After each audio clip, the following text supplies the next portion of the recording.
up, let it roll. Stars and stripes in my soul. Steel toes on, boots in the gravel. Heartland truth on every channel. Open Bible, flag on the wall. We say what we believe when we don't talk at all. This is red, white, and raise hell. Cowboy hat, church bell can't scare us into silence. We were born to rebel from the back road to the beltway. We won't fade, we won't fail. Proud, loud, standing tall. Red, white, and raise hell.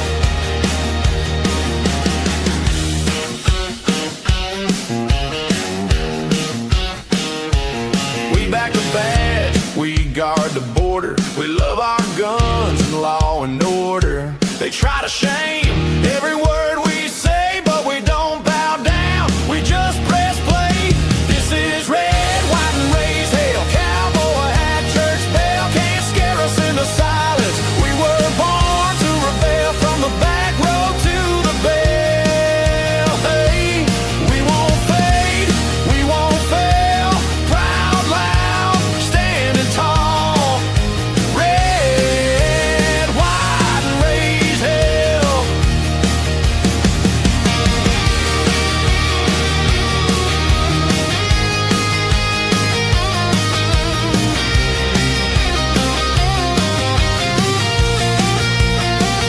You can cancel the show, but not the crowd.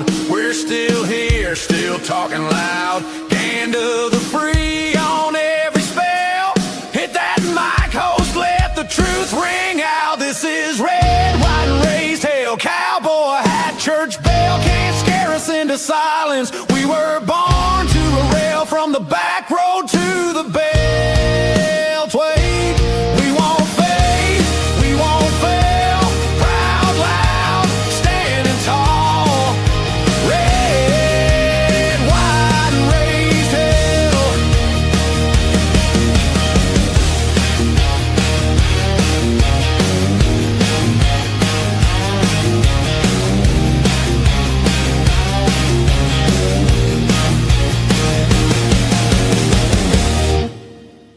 All right, who's ready to raise some hell on this Wednesday morning? Excuse me if I sound awful.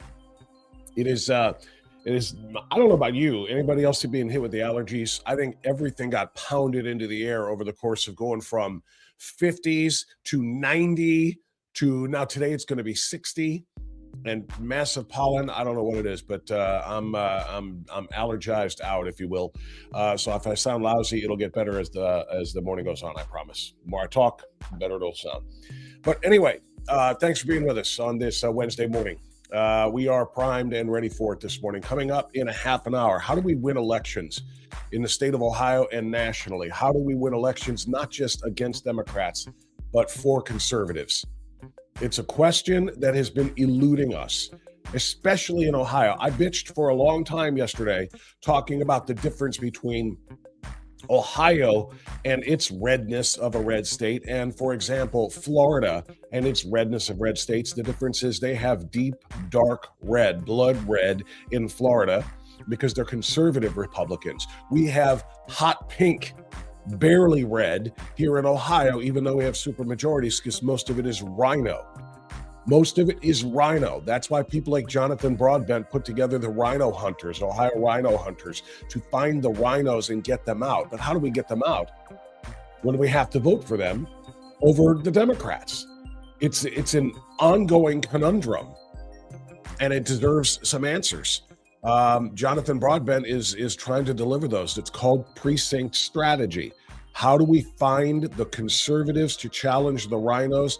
It's got to start at the precinct level. So Jonathan is bringing somebody in tow with him today. In about a half an hour, we're going to talk to Jonathan Broadbent and Dan Schultz. Dan is an Arizona attorney widely credited and recognized as being the creator of precinct strategy, which is that grassroots plan to get conservatives to become the Republican precinct committeemen to take back control of the party from the rhinos. It's very, very important, especially as we get into this midterm election cycle coming up in 5 months, 6 months.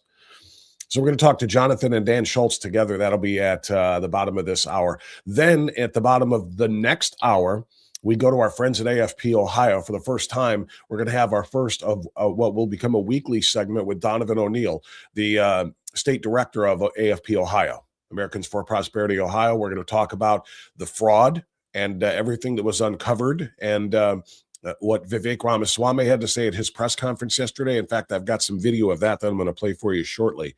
But we're going to talk about where Ohio goes from here with respect to establishing and implementing the Buckeye Blueprint that we talk about all the time that AFP-Ohio has put together. And we're going to talk about, again, how do we combat that fraud and save and protect our tax dollars. So those two conversations are coming up. One with JB, Jonathan Broadbent, and Dan Schultz. The other one with Donovan O'Neill, one in each hour. So we've got some room here at the beginning to talk about what happened last night and a few other big stories. Thomas Massie, gone. Thomas Massie and Dylan, by the way, is working today, so he's going to be monitoring the chat room for us. If any trolls show up, you let us know.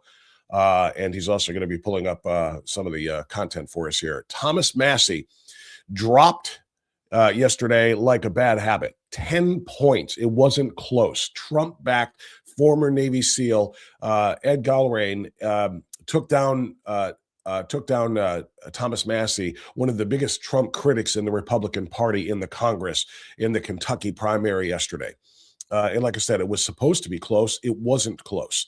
A $32 million House primary, record-breaking amounts of money were put into this, most of it to stop Thomas Massie. And this has created more than just a little divide.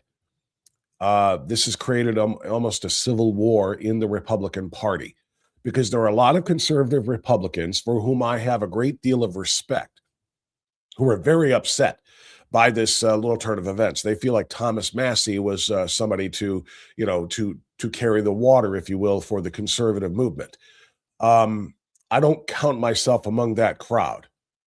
I don't. That is not to say that I necessarily agree with him being ousted. I am of kind of two minds. I'm a little bit split down the middle on this. There have been times where I've been on this show and previous shows on the radio side defending Thomas Massie in a number of ways. Then there have been times I've been on this radio show and previous shows saying, get him out of Congress, just like President Trump said. Here I sit right now, somewhat gratified and relieved that, yeah, he needed to go for a number of reasons, but in other ways, a little bit like we do need truth tellers, we do need truth seekers, and we do need people who are willing to stand up and lead, at various points. And Thomas Massie, again, he has been both of those things at one point or another. So I want to talk just a minute about what Thomas Massie, brought to the table and what he didn't bring to the table. What he didn't bring to the table, though, is he didn't bring to the table the things that brought you to the table in November of 2024. You understand what I'm saying by that? In 2024, we voted for an agenda, one that was articulated so well by Charlie Kirk, who kind of led the way with Turning Point USA. There was an agenda, the Faith, Family, Freedom agenda that that was pushed into power. President Trump by an overwhelming margin, an electoral landslide, and a popular vote win, which never happens for Republicans. You did that. I did that. Control of both houses of Congress were given to the Republicans, conservatives. You did that. I did that. Thomas Massie didn't do that. Thomas Massie didn't agree with the agenda that you put into place, that we put into power. He voted against so many different things that were of primary importance to us. No pun intended on primary.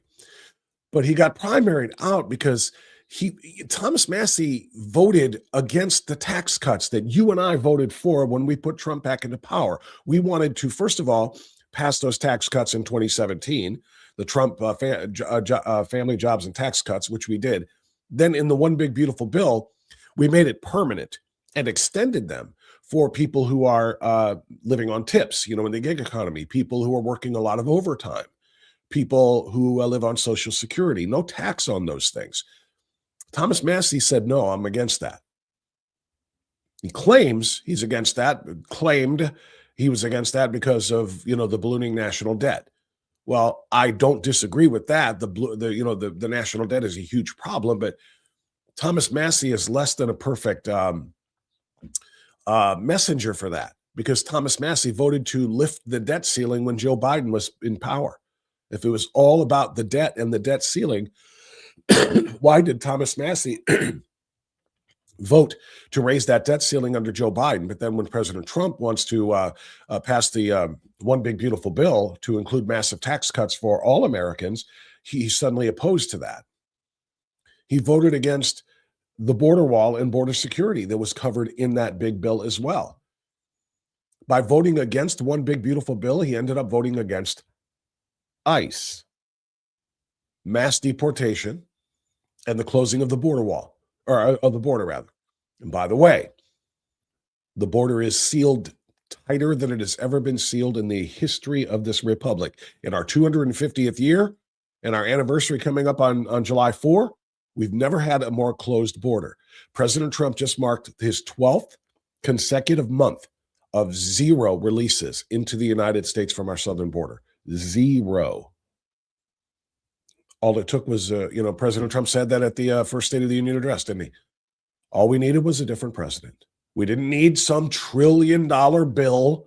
We didn't need some, hey, 5,000 a day can come in, and then the president, if we get to 5,000 a day, then the president can shut it down a little bit. That's what Biden proposed. That's what anti-Trumpers in Congress proposed. Trump said, no, we just need a different president. We'll seal it. We don't need a $1 trillion bill to do it either.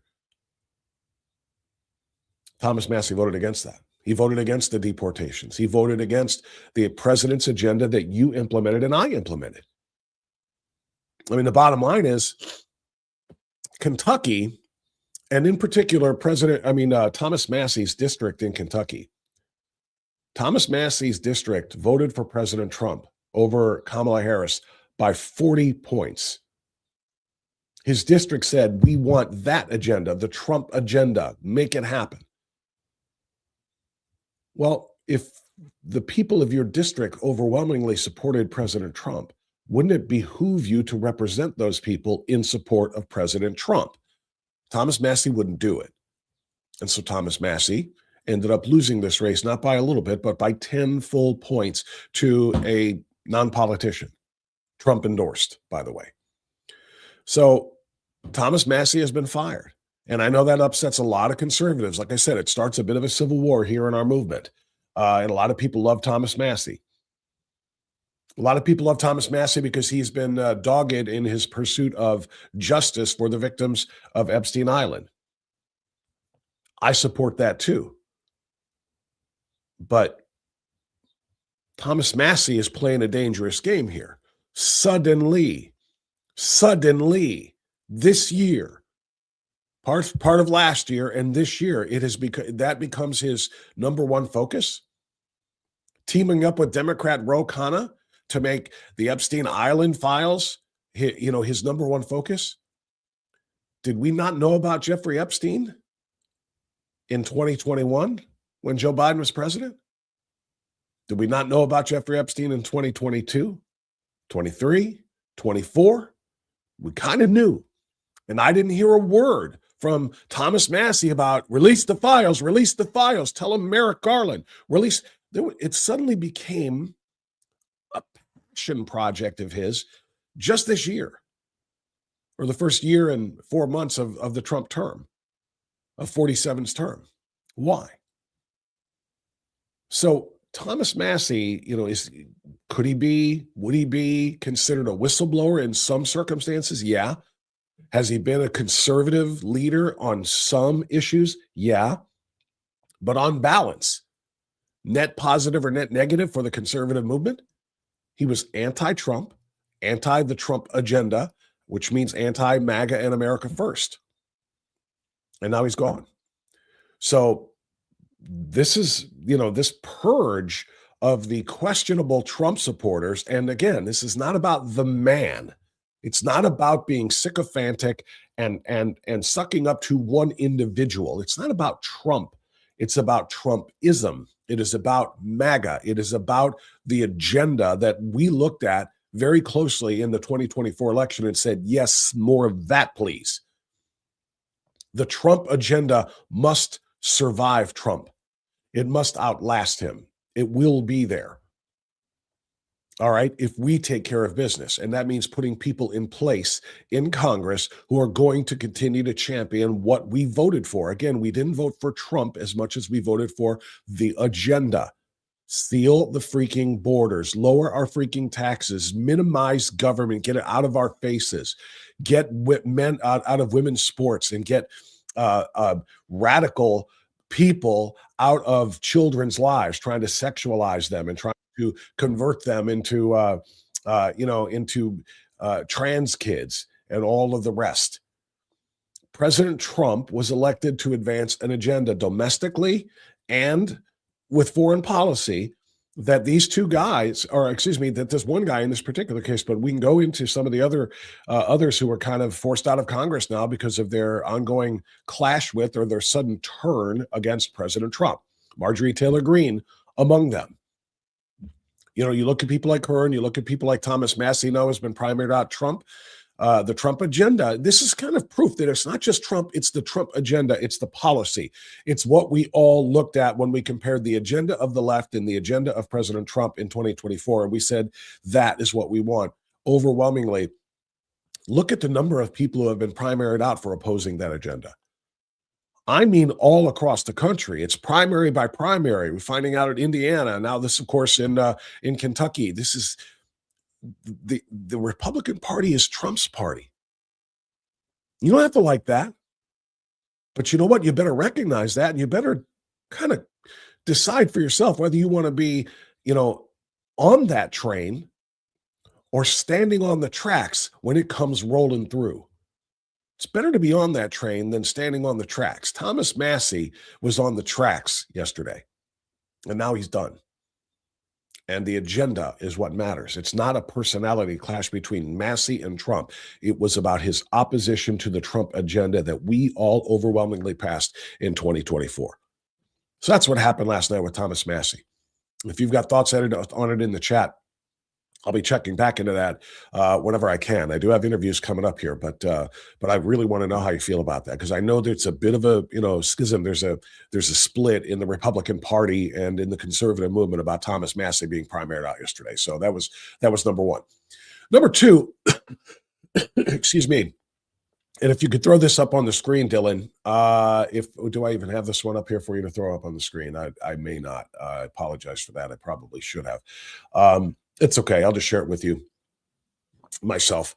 Actually, hold on. Dylan, go ahead and refresh. This is the Cleveland.com article. I don't think I put it in our list. Let me see if we can find that real quick. Dylan, if you can throw that Cleveland.com article up there, just refresh the raindrop. There you go. That's the one. Cleveland.com. The folks at the what I like to call the Cleveland Plain Steamer, because that's what that paper is. It's a steaming pile of horse crap. They ran this yesterday, and I immediately read it, and I just jumped on the comment section there and threw something out there because it is just so extraordinarily Marxist of them, propagandist for them. It is just so misleading and so much misinformation. I saw this pop up on my Facebook feed yesterday, so I had to get into the comments. So what it says, as you can see, Trump called them rapists and murderers. The data on Ohio's ICE detainees is a different story. And their headline comment on their Facebook page, in which they posted this yesterday, was that 90 or 95% or whatever it is of the illegal aliens targeted by Trump in the state of Ohio did not have a violent criminal record. Focusing on the violent part of this, as if to say, if they don't have a violent criminal record, then they should be left alone. that they should not be targeted. I'll read a couple of lines from these pieces of crap. A new report on President Donald Trump's immigration crackdown in Ohio show nothing like he promised when he said he would launch mass deportations. He said he would deport criminals, murderers, and rapists. But out of 7,756 people detained in Ohio from January 25 through March of 2026, just 5% have been convicted of a violent offense. The Today in Ohio podcast, pieces of shit crap, said that Tuesday, the numbers show that all the fear-mongering Trump and other Republicans used during the 2024 campaign was simple fear-mongering.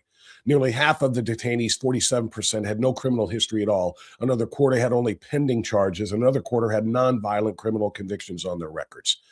So this is Chris Quinn, who is one of the worst human beings on our planet. All right? He is the piece of trash executive editor of the Cleveland Plain Steamer and Cleveland.com, and he's evil. E-V-I-L. Evil. He is an absolute piece of dangerous garbage. Because I remember, and I have quoted it on the radio, and I've quoted it on this, when the 2024 election was being run, it was actually early in the season. It was like in February or March of 2024.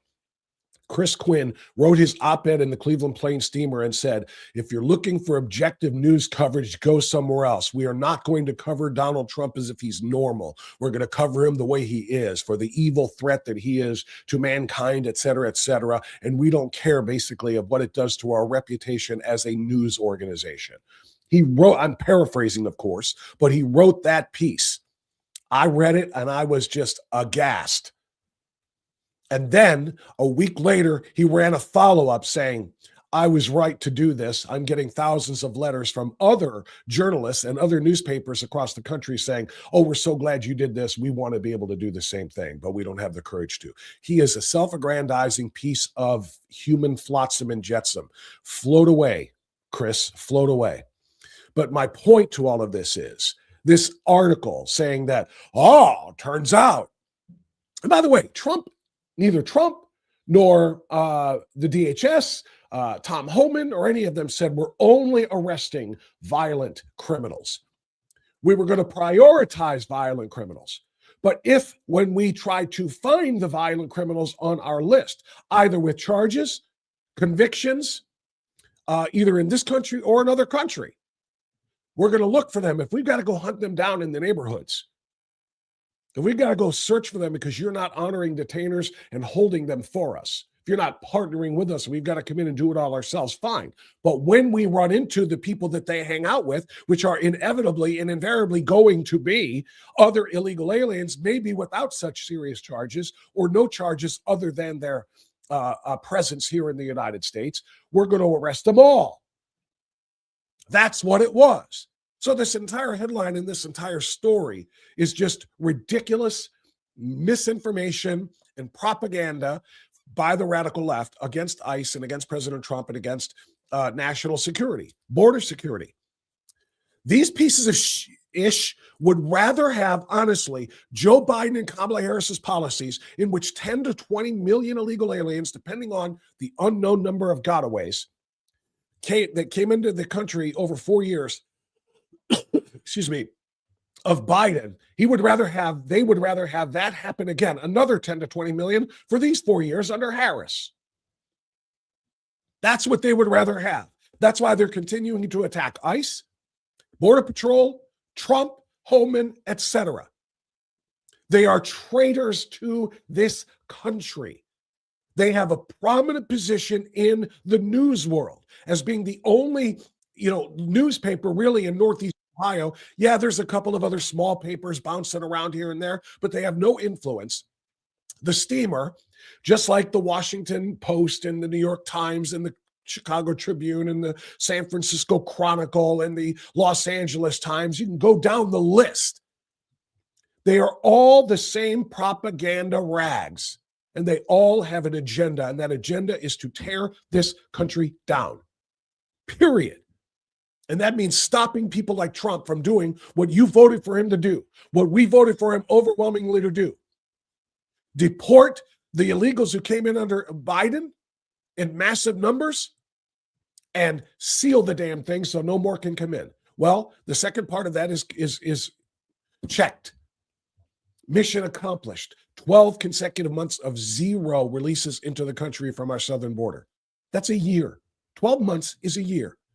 Newsflash, nobody in a year has come in. It's extraordinary.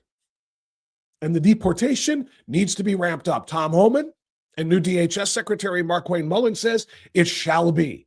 It is on the way. And yes, we're coming for everybody, not just the violent criminals. So to the point here about the Steamer's article saying that, in their Facebook post, the Cleveland.com Facebook post, Trump said that they were going to go after the violent people, but 95% of the people detained in Ohio don't have violent criminal histories. Since when does violent criminal histories, is that the demarcation line between whether or not you should be deported or not? Because you know what? If somebody breaks into my car late at night and drives off with it, they didn't commit violence. That's what he's saying. They shouldn't be detained, arrested, and imprisoned because it wasn't violent. There are a whole lot of crimes that are not violent. They are very, very dangerous and very, very bad, and they cause a lot of damage. There are a lot of things that somebody can do that warrant their imprisonment that isn't violence. So the Steamer, put that back up for a second. Or is it up still? Put that back up for a second there, Dylan. But the Steamer, the Cleveland Plains Steamer, wants you to think that violence must be a part of an illegal alien's resume in order to be deported. Just scroll it up to the headline, Dylan. I don't need the text. Yeah, thank you. That's what they're trying to sell you. See, Trump called them rapists and murderers. Well, guess what? Many of them are. And let me let you in on a little bit of a news flash here. Steamer, Chris Quinn, and the rest of the evil pieces of trash on the editorial board of that Steamer and of their online companion, the Cleveland.com. Let me let you in on a little secret here, okay? If 1%, much less 5%, if 1% of, let's just go on the low side of the estimate of 10 to 20 million illegal aliens invading this country over the 4 Biden years. Let's go on the 10 million side, the low end. If 1% of them are violent criminals, what's that number? What's 1% of 10 million? I think 10% of 10 million is a million.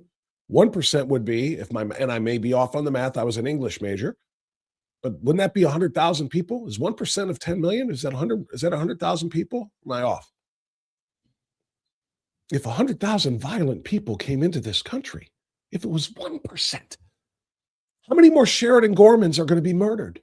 How many more Laken Rileys? How many more Jocelyn Nungarys? How many more Kate Steinleys?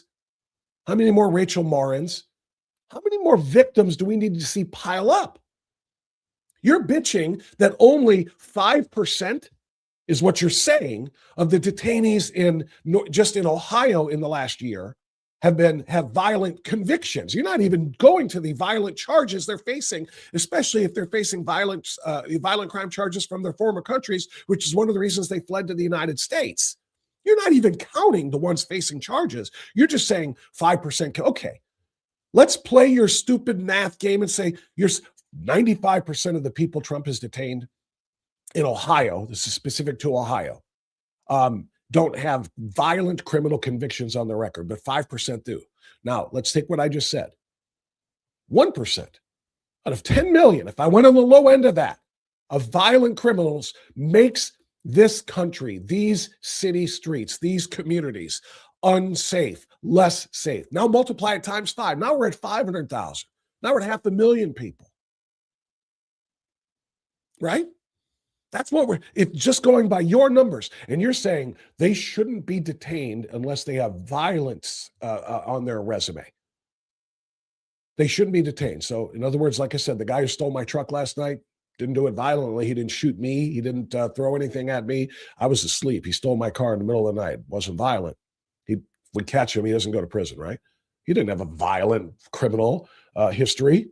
There's a criminal history, but it wasn't a violent one, so that's okay, right? You see how stupid you sound? You can drop it off, Dylan.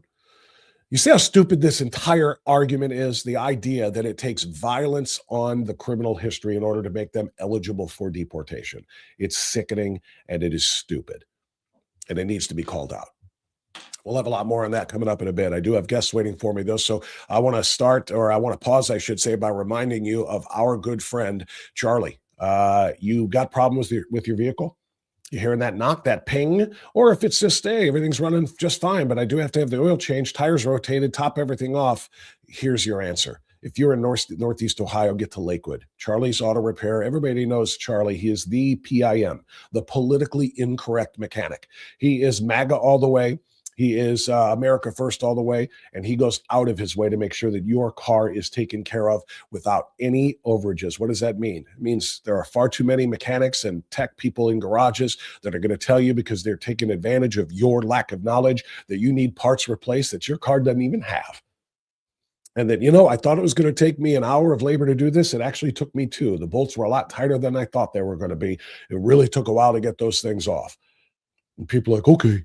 No, you find an honest mechanic who won't upcharge you, you keep them, you hold on to them. That's this guy.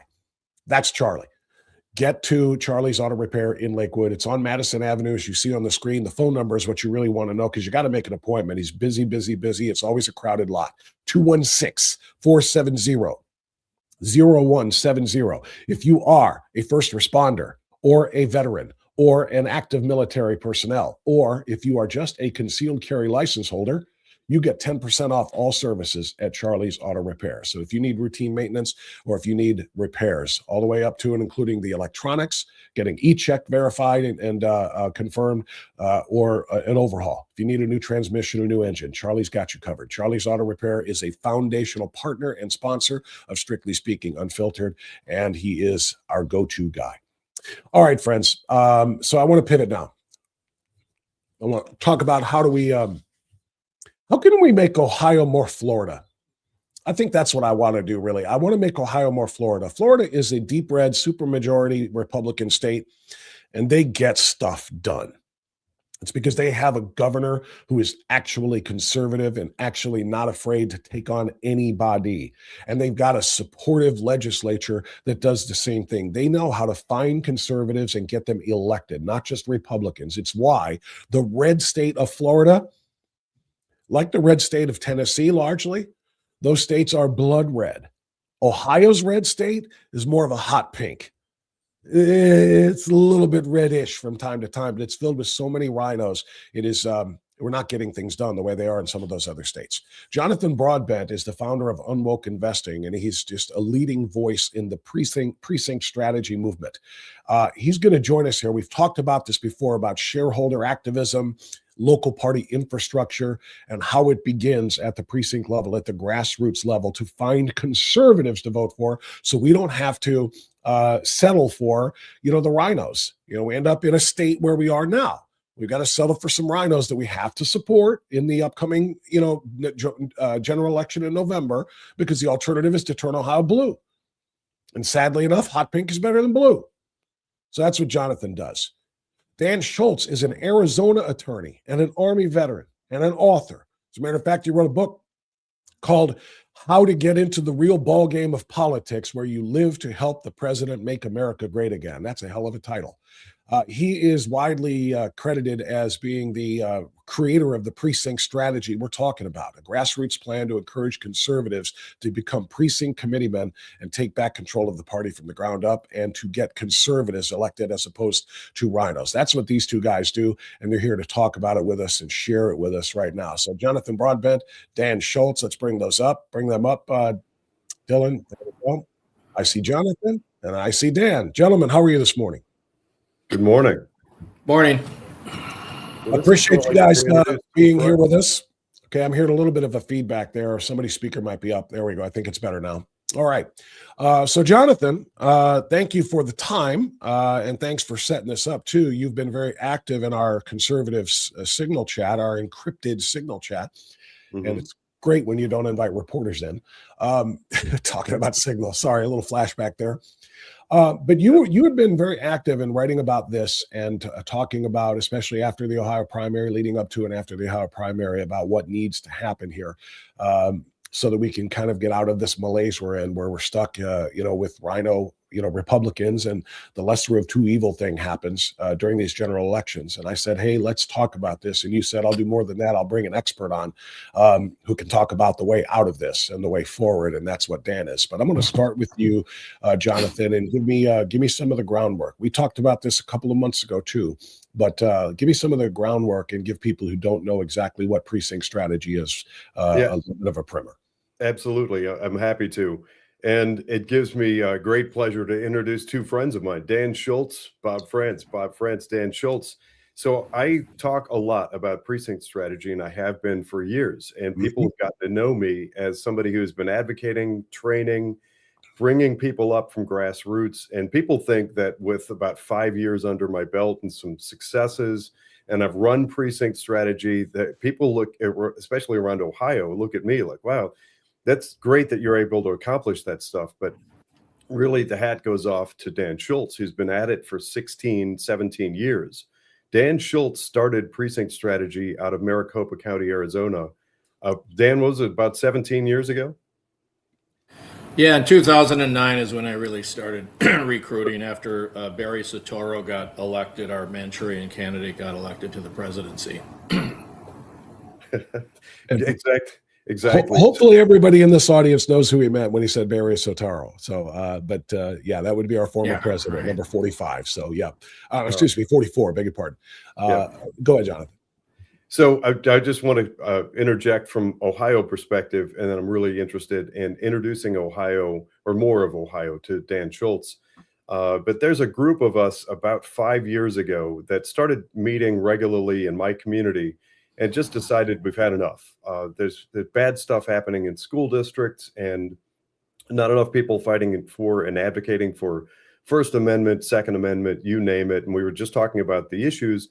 And thankfully, we had kind of a local version of Dan Schultz, who convinced us that the way to get traction, the way to build grassroots, is to get involved at the local level as a precinct committeeman. At the time, I'd heard of it, but didn't know much about the power of that position. There's a group of 22 of us that ran in our community. 18 of us won. We did that by collaborating, working together. Once we had sort of critical mass and momentum, we have been able to accomplish great, great things. The culmination of that, Bob, you and I have talked about, and in a sidebar, I'll bring you up to speed on all the latest shenanigans trying to mute and silence my voice, which isn't going to happen. I'll just tell you that right out of the gate. But the reason that I'm really interested and thankful to have this conversation with you is to introduce more people in Ohio. And I want to lead things off and then flip it back to you two to talk mostly. In Ohio, we have a dedicated Ohio-based, it's ohioprecinctstrategy.org. That is run by a group of people in the Columbus area who are taking advantage of what the name recognition that Dan has built. Dan has a national website. I suggest starting there, actually. There's a lot more information. It's kept up to date. That's precinctstrategy.com. So between the two of them, hit those wherever you are, hit those websites, jump in, because it is true when you hear people say that the most powerful position in all of government that nobody's heard of is precinct committeeman. So with that said, that's sort of the teaser from my experience with it, but Dan's the expert. Hold on a second before you start, Dan. Dylan, put that back up there again for a second. Is that precinctstrategy.com right there? Yep. Yeah, that's what it looks like. So scroll that up just a little bit there, if you could, Dylan. I just want people to kind of get an idea of what they're looking at and make sure that they find it themselves. Okay, I don't know, obviously, everything that's on that page, but this is what Jonathan is recommending. That's what I want to see. Okay, actually, Dan. If you go a little bit further, sorry to interrupt, Yep. If you go a little further down, you'll see a map of the U.S. Each state is clickable. It gives a description of why it's important, and then maybe a little bit further, somewhere right around there, Dan, it looks like maybe the website's been redone.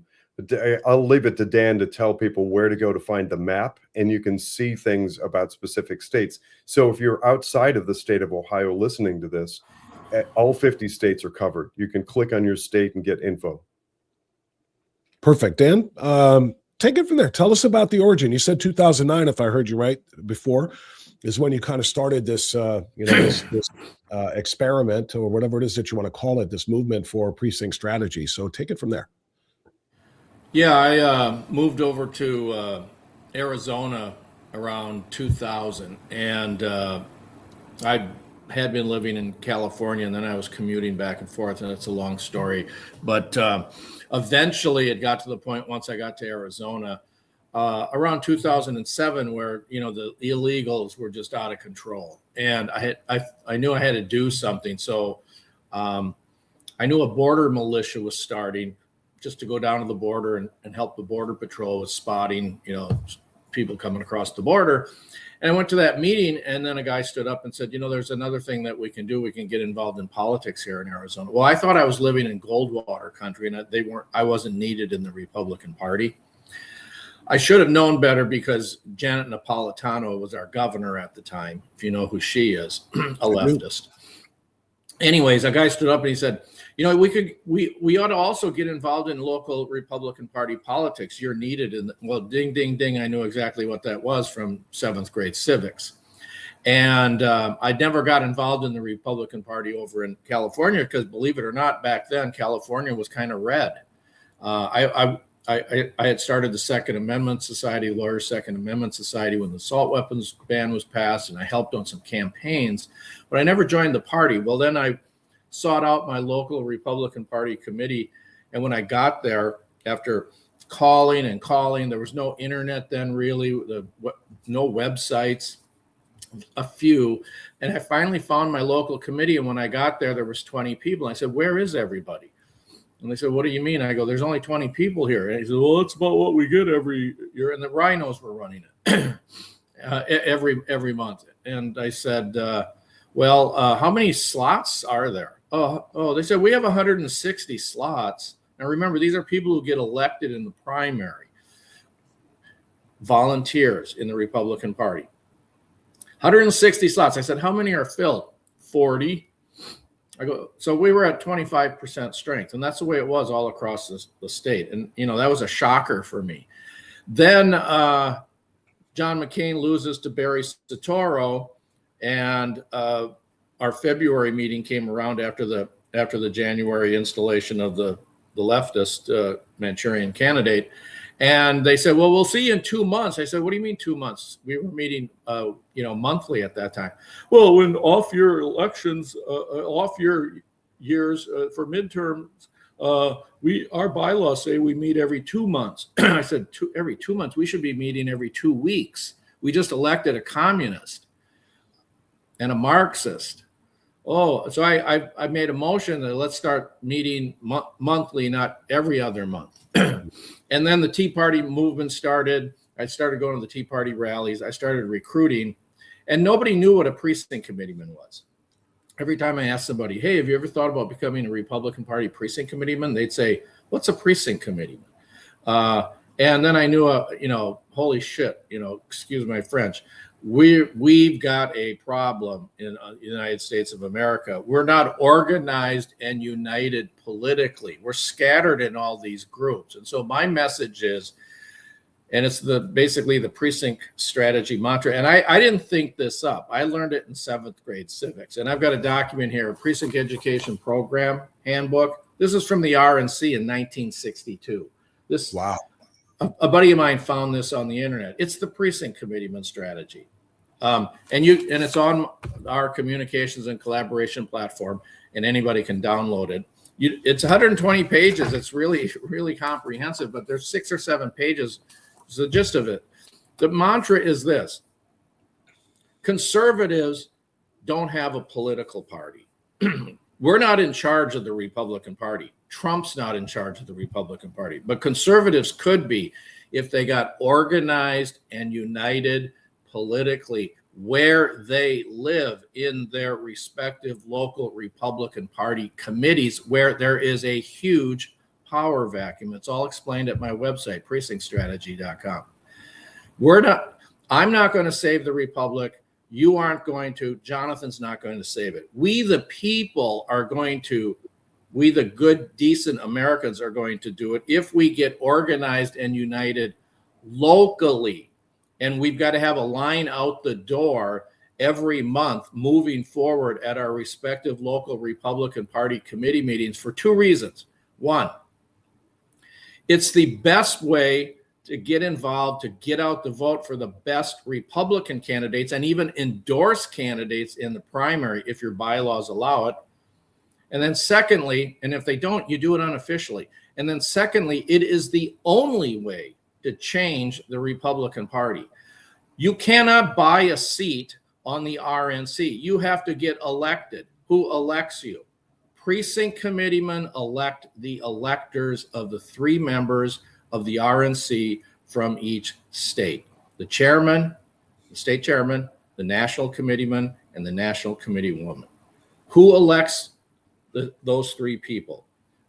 Indirectly, precinct committeemen do, because precinct committeemen elect the electors. State committeemen, they're usually called for the chairman, and state convention delegates every 4 years for the national committeeman and the national committee woman. It all starts locally, and that's where the power vacuum is. Every RNC slot is filled. Every state committee, executive committee, every one of those slots is filled. Where's the power vacuum? Down at the local level, where over 50% on average in every state, those slots, those volunteer slots, it's a 3-hour a month commitment to go to a meeting, are unfilled. And if we don't do this, we're going to lose the republic. And we're on that path right now.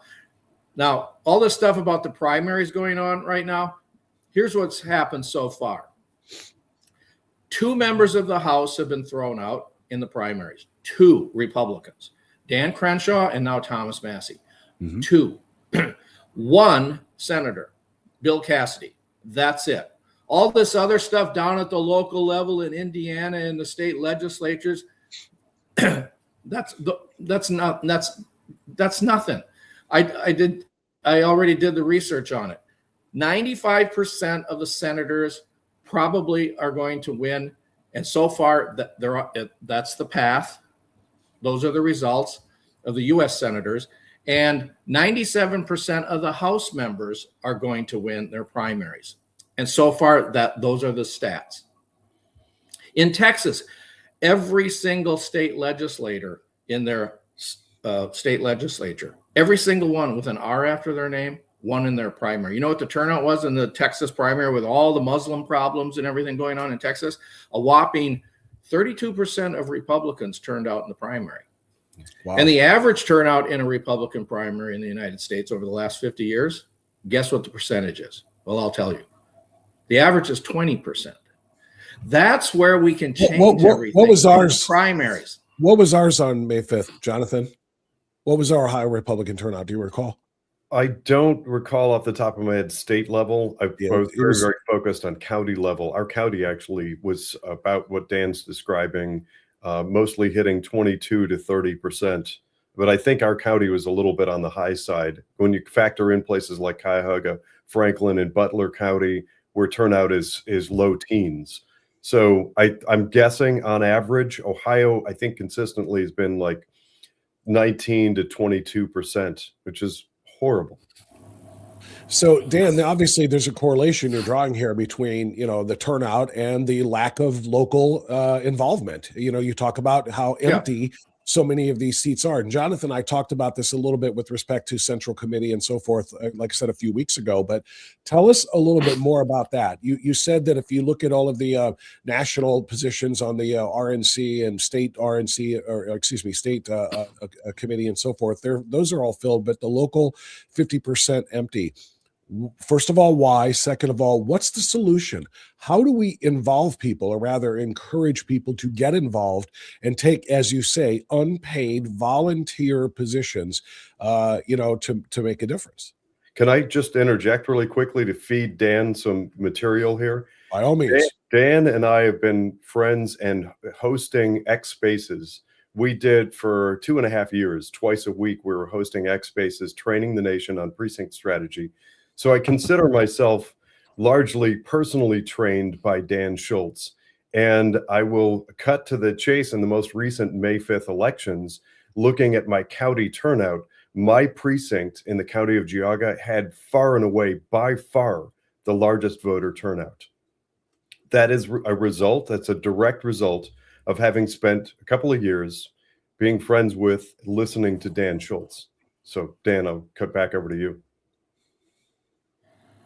Well, I think you asked me, what do we have to do to recruit more people to become precinct committeemen? And I don't know what the answer to that question is. I mean, when you get President Trump 4 years ago to endorse the precinct committeeman strategy and tell everybody who's his supporters that over half of these slots are vacant, and he sent that out in a press release, and he told everybody to go to my website and then become a voting member and really help him. And that didn't seem to move the needle. I don't know what's going to light a fire under the rear end of American conservatives, but basically, American conservatives, I call it CPPPDS. It's Conservative Political Party Participation Deficit Syndrome. That's what they suffer from. They like to talk about politics. They like to do podcasts, but they don't actually become voting members of their local Republican Party to learn how to do the grunt work of politics. And the grunt work works. In 2020, in my precinct in Arizona, all 10 of our slots were filled, and we all did just 1 hour of get out the vote phone calls. We didn't even have to knock on doors because some wealthy donor was mailing to every household in Maricopa County, Republican household. You had one Republican in the house, they were going to get a voter guide. And all we did was we called the people in our precinct who were 50% or less voters. They only voted 50% or 25%, 0%, or they were brand new voters in our voting precinct. And we only had to make 35 to 45 phone calls reminding people that the voter guide is coming and please go vote. We got over 90% of Republicans to vote in the 2020 presidential election. The average across Arizona was a whopping 72%. 28% of Republicans had something better to do than go vote for the presidency. That's the problem. It's apathy. The problems that we have in our country because of the people that we are electing, they are a symptom of the underlying disease of apathy. And I don't know how to fix it. I really don't. I wish I knew. So all I do is I keep talking about it. I stopped doing my podcast on December 26th. And the only reason I'm doing it again is because my daughter asked me to. And she's become a precinct committeeman. And she had been earlier. And now she is again. I don't think we're going to save the republic, frankly. I think we're going to lose it. And the reason is those three magic words in the preamble of the Constitution, we the people are out to lunch. The numbers do not lie. One of the good things about politics is it's all about numbers. And I can gauge the strength of the American people's will, at least with respect to conservative Republicans who ought to be in the Republican Party, in that still, I haven't had to change any of the pie charts at my website in over 10 years because there's been no surge, except there's a few places where it has happened. And then you get great successes. We used to have success stories on Bannon's War Room, and that we've had some great successes. Jonathan is a huge success with everything that he's doing. There's pockets of successes, but the missing ingredient in the precinct committeeman strategy is the main ingredient. Like if you're going to have a recipe for beef stroganoff, what do you have to have? You got to have the beef. Well, same thing with the precinct committeeman strategy. You got to have precinct committeemen. We don't have enough precinct committeemen. We don't have enough conservatives. And if the rhinos ever figure this out and they fill up all the vacancies, the 200,000 vacancies that exist right now out of 400,000, it's curtains. So God bless the rhinos for not recruiting precinct committeemen, and shame on the conservatives for not becoming precinct committeemen. Jonathan, do you share Dan's pessimism in that regard? He quit his podcast. And by the way, Dan, I'm glad your daughter talked to you and said restart this. Yeah. So first of all, tell people who have never heard of it where they find your podcast. What's it called and where they get it? The easy way to get to it is this. You go to precinct. I try to make everything pushing a button. You go to precinctstrategy.com. You go to the third button, You click on it, it takes you to my Rumble channel, Okay. and there they all are. And then they air 6 p.m. Eastern on weekdays. Thank you for that. Jonathan, Dan's pretty pessimistic there, and understandably so. He's been fighting at this for so many years now and sees where it is. He said the republic is going to be lost. Frankly, we probably can't save it. Do you share that? And then why do what are you going to do about it? Well, I'm gonna sort of give a little tip of the hat to Dan's military background. I feel quite a bit like those war movies when you see the people coming out from the battlefronts and they're battle weary and worn down, and then the fresh troops come in and arrive.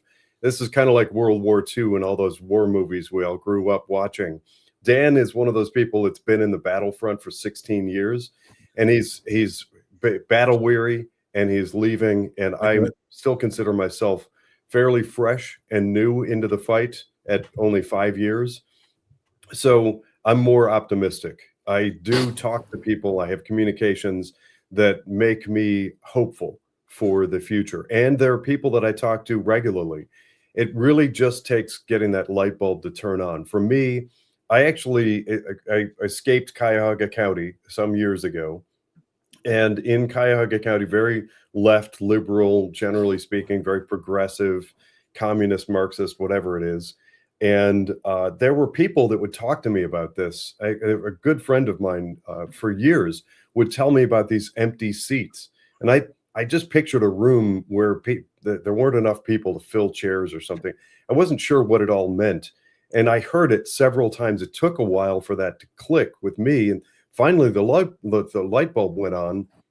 And I realized that, just as Dan describes, there's a power vacuum within the Republican Party. So I was one of those people that dutifully, I was writing a check periodically and mailing it into the GOP and assuming that Republicans somewhere were doing the work to try and advocate for me.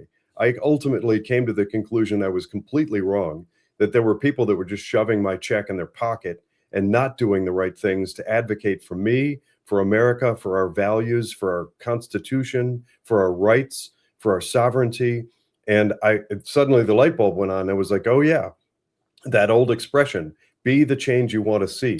And so I stepped in, I deployed precinct strategy, and now I am seeing some people, Bob, who are coming into it, and I'm seeing that light bulb turn on for others now. So I'm hopeful. Well, I'm glad of the optimism. And by the way, I love the idea of precinct committeemen, Dan, but wearing that PC makes me think politically correct and political correctness. Well, that's why I did it. That's why I did it, because it starts the conversation. Oh, so yes, you're politically correct. I go, no, I'm a precinct committeeman. And they go, what's a precinct committeeman? And then I get to explain it. No, that makes perfect sense. So Jonathan is a success story, and as such, he's still young and vibrant. That's not an age crack. That's just he's newer at this. Like you said, you're battle worn, or like he said, you're battle worn. But he's got the energy, and he's not weary enough to give up the fight yet. So what do we do, Jonathan? If you want to, how do we encourage? I know you're doing this on, I see on your background, Voice of Geauga. You're doing the radio show. Yep.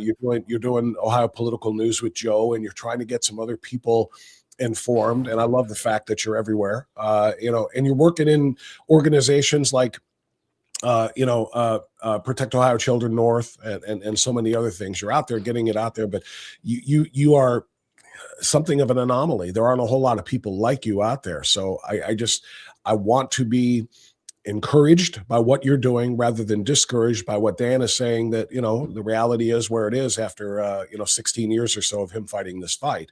So where do we go from here? Well, one of the things I've been doing, and Dan and I really, how many hours do we have in the lead up to those X Spaces we were doing for 2.5 years, and a lot of texting back and forth and communications and different strategies. One of the things that I've been doing, and I think it's really gaining some traction, is get people where they are. Find people where their minds are focused. And right now, we have a lot of people at the state level and nationally who talk about primarying a Republican, a supposed Republican.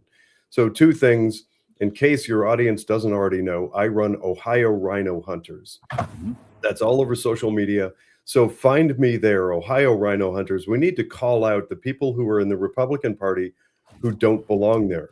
And that leads to a lot of conversation. You see it all the time on social media. People are like, so-and-so is terrible. They're not even a Republican. We need to get rid of them. Let's primary that person.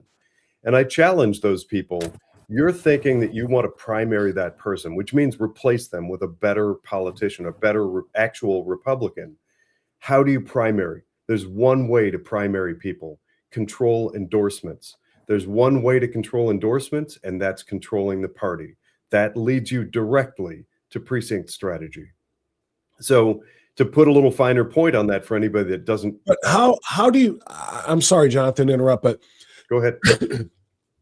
how do you use precinct strategy to control the party when the party will do everything they can to squash you, just like they do those who would dare challenge and primary their own, representatives, their own, statewide office holders? Because we saw some people who are political outsiders trying to come in there and challenge, for example, in the Secretary of State's race, and the party. The ORP, issued an endorsement, which I don't necessarily think was a good thing to do, but they issued an endorsement, thereby opening up the coffers and a ton of money to their endorsed candidate to beat back the challenger who was primary. Not, it wasn't even primary; it was a contested race. But you understand the point, in the primary, to get one of the, career politician seat swappers replaced by an outsider who's coming in to do things the right way, the party just squashes.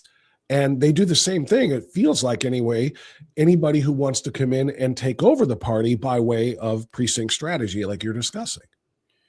So there are a few facets to the answer, and I want to encourage people to think of it this way. If you fill a precinct committeeman spot or any position anywhere in the Republican Party, there are two directions that you can be looking. One is up and one is down. If you're looking up, you're looking to the people currently in elected office and probably kissing the ring and admiring the people who hold office in Columbus, Ohio. That's common. People all over who get starstruck by these elected representatives, these supposed representatives, they instantly lose sight of the fact that they are to represent the interests of their constituents. At the county level, you have a small precinct. It's usually around 2,000 people. That's where you need to be looking. And I'm sorry to call it up versus down. It's actually the inverse.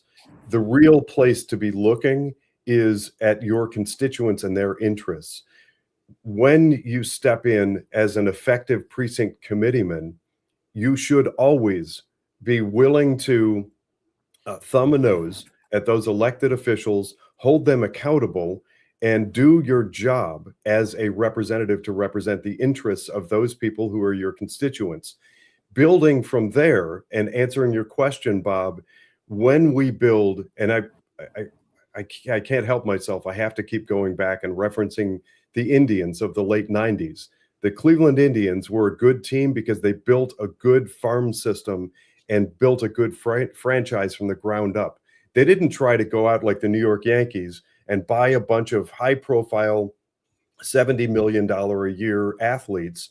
They built a good farm system and filled their club, the organization, with really good players. That made the Indians of the 90s. That's effectively what precinct strategy is. We have to, if we want to do something differently in Ohio with the Ohio Republican Party, you have to start at the local level.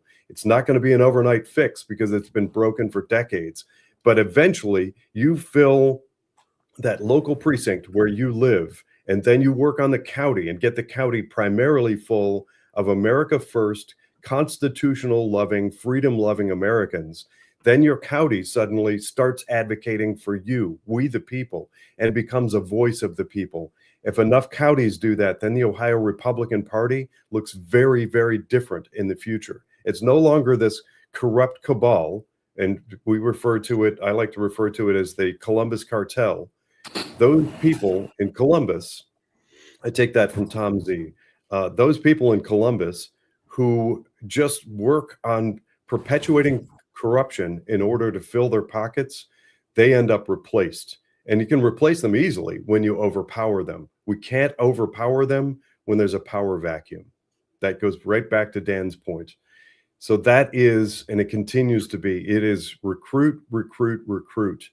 We have to be doing a better job of getting people like me who suddenly the light bulb goes on and we realize the longer I spend fixated on Columbus and thinking maybe so-and-so is going to come into some position in Columbus and they'll fix things, or maybe eventually Donald Trump is going to fix things and it'll trickle down and then our state will be corrected. You'll be waiting 1,000 years and it'll never happen. But if we, the people, Ohioans, and in every state and county where you live, if you get involved at the local level and just load up the Republican Party with good, constitutional loving, America First conservatives, that will be groundswell of success within the Republican Party. In that atmosphere and that environment, the corruptocrats in our Ohio Republican Party cannot survive any longer.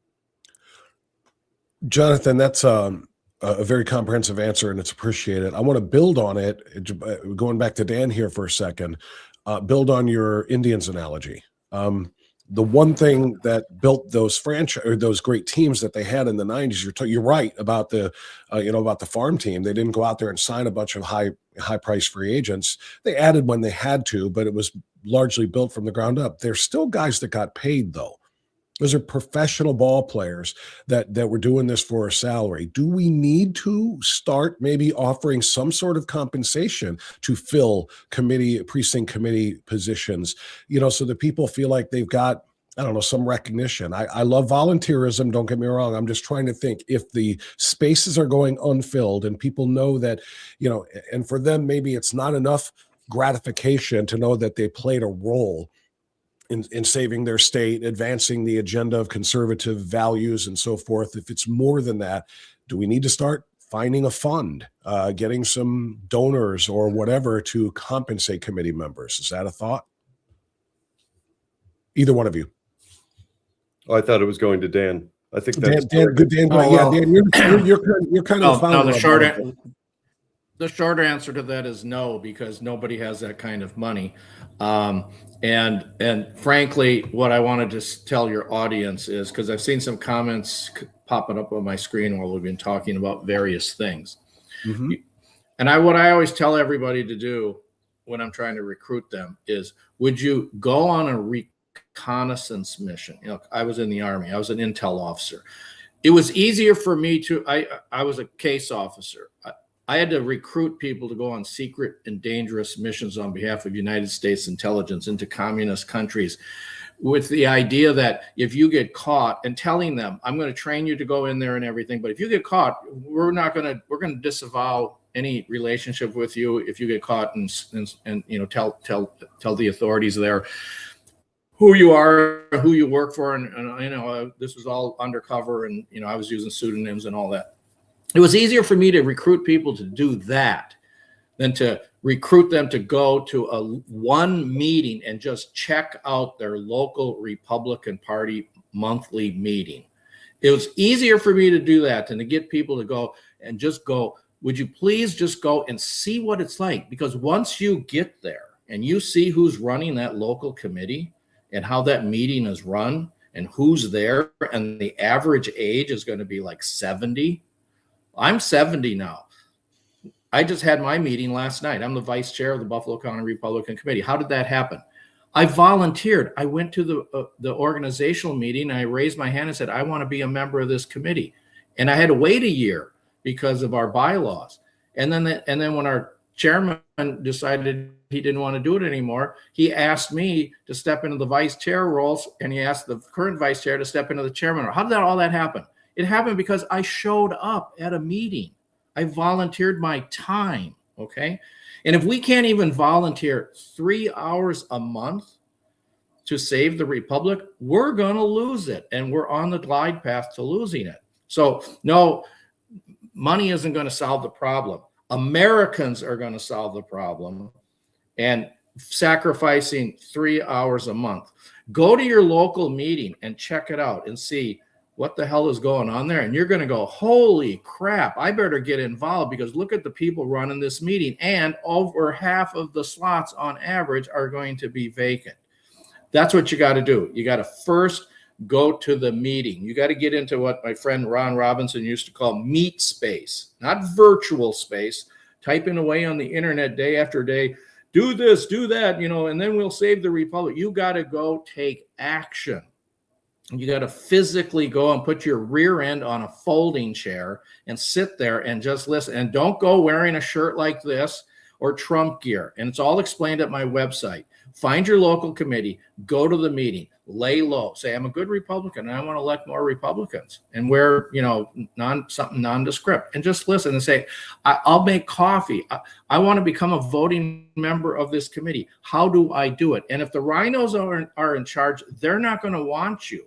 So don't let them know you're a Trump supporter. That's what you got to do. But the first step, that's so important.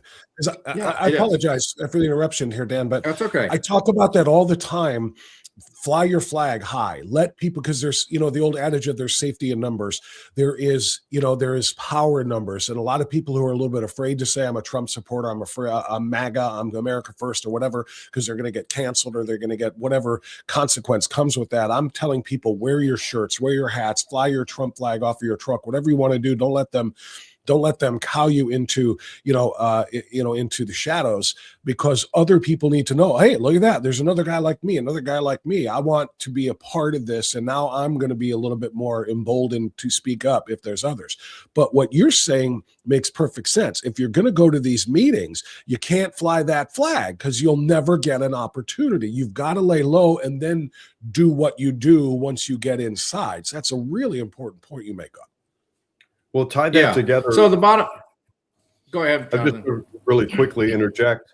Think of all the people over the past decade who've gone to Trump rallies, who go out for flag waves, to do those boat parades and all that stuff. I remember doing a few around 271, 480 around Northern Ohio with hundreds and hundreds of cars flying flags. Where are those people? We just need think of the people that voted for Trump in the last election. What is it, Dan? 0.003% of them, something like that. We just need a few of those people. Yeah, I have a the first graphic on my website explains it all. We need 0.3% of the 74 million, now 77 million. 0.3 of, I didn't say 3% of 74 million. I didn't say 1%. I said 0.3% of all Trump supporters to fill those 200,000 vacant Republican Party precinct committeeman slots. That's where the power is. I've got graphics that I use in my podcast. Yeah, there's the graphic. Other graphics where I show at the top that the precinct committeemen think of them as they're the real ball players in the Republican Party. If there are no precinct committeemen, there's no party, because precinct committeemen elect everybody. And right now we got a 50-50 split. We got 50% of the slots, about 100,000 are conservatives, about 50% are rhinos, and they're constantly fighting at the local committees. Okay. And then when they elect their officers, it's a 50-50 split. That changes dramatically if we fill up the 200,000 vacancies. Now we got a 3-to-1 advantage, 75% versus 25%. And history tells us, and it happens all the time, it's happened all around the country. It happened in Arizona, in Georgia, in Florida, Pennsylvania, other places. Once you flood in and fill up all the vacancies, and the rhinos figure out that they're outnumbered, and when the next election comes up, they're going to be out because of all the new people coming in, they quit. They take their ball and go home every time. But see, the problem is we don't have enough conservatives going to the meetings. We got to get organized and united politically where we live. And the best way, the best place, and the best time to do that is not off on some group. Let's say you're pro-lifer, Second Amendment person, whatever. That, you put on your Second Amendment hat and you go to the Second Amendment meeting. Then put on this hat, your precinct committeeman hat, figuratively, and go to that meeting, that second meeting a month, and take your Second Amendment activism into the party and your right to life activism, whatever it is. We've got it, and that's the second graphic at my website, the unite graphic, where we have to unite somewhere. So ask it this way. I want to unite with other people who think like me politically. What would be the best kind of an organization where I could elect like better school board members and better mayors and city council and all that? What kind of an organization might that be? Maybe a political party organization? Maybe. See, that's why we are not united. There's a huge power vacuum in the Republican Party because we can't seem to get just 200,000 people out of the millions and millions and millions of politically active. They're not the epitome of political action, bar none, is being a voting member of your local Republican Party committee. And that's called the most powerful political office in the world, and was by Phyllis Schlafly at the Eagle Forum before she passed away. They had a pamphlet there. Here it is. The most powerful office in the world is not the President of the United States. And then you open up this trifold and it's all explained. And I've used all sorts of this stuff. And this is what I learned in 7th grade civics. Our teacher told us at the end of the... Yeah, go ahead. Where do you get that? At the Eagle Forum, but it's hard to find. You got to drill down and look for it. But I've got copies of it at our communications and collaboration platform in the precinct recruitment folder or chat room. And I've got a color copy of this that they don't mind if you download it.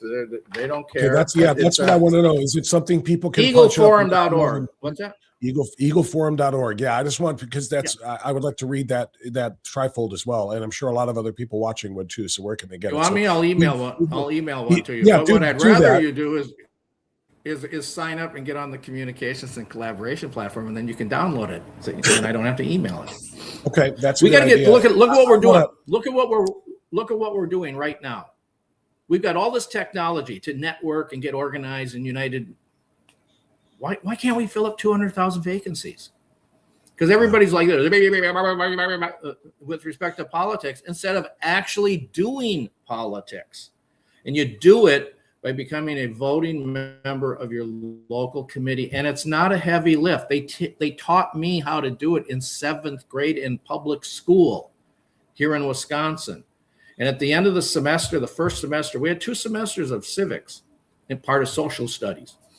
And our teacher told us at the end of the first semester, I dedicated my book to Sam Alvord. He told us, I didn't know whether he was a Republican or a Democrat, but he taught us how the parties worked that first semester.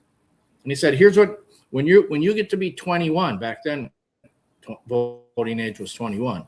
This was 1968. When you get to be 21, kids, I've equipped you now what to do if the country's going to hell in a handbasket. If it is, it's because we've been electing bad people to be senators, representatives in the state legislature, the governor, locally. And you will have to change that. And I've told you what to do. Figure out which party aligns with you politically, mentally, values-wise. Join it, and then make sure that you elect better people in the primary, because that's where you take out the bad ones in the primary. Right. Every politician has to win 2 elections. The first one's the primary.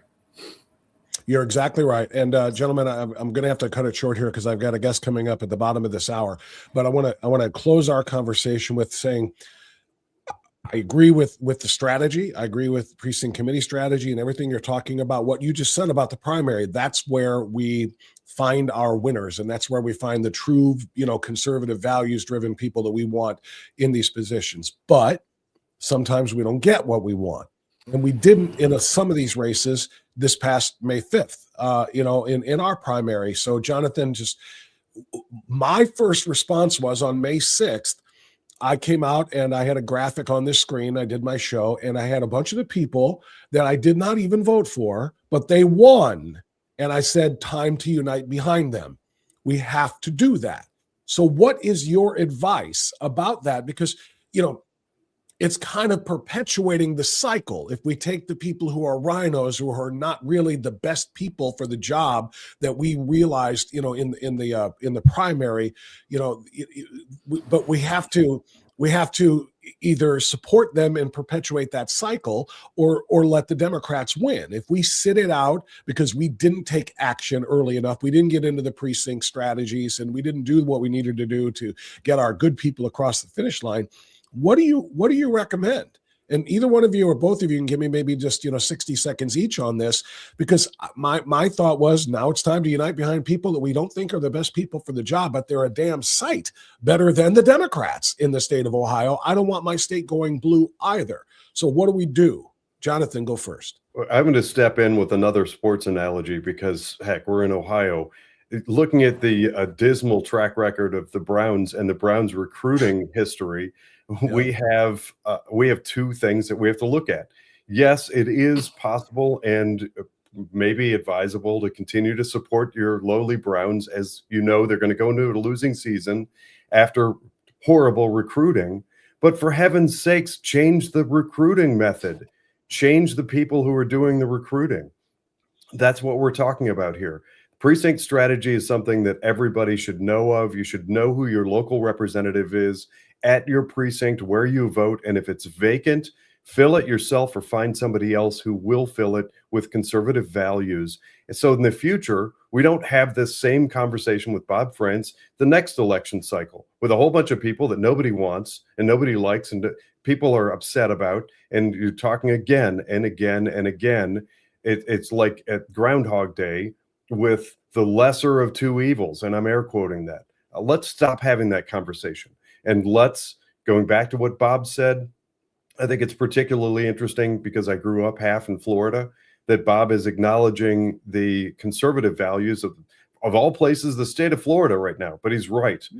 It doesn't happen overnight. It will happen after the conclusion of deploying precinct strategy. But having said that, Jonathan, again, it'll happen, but it's going to take time.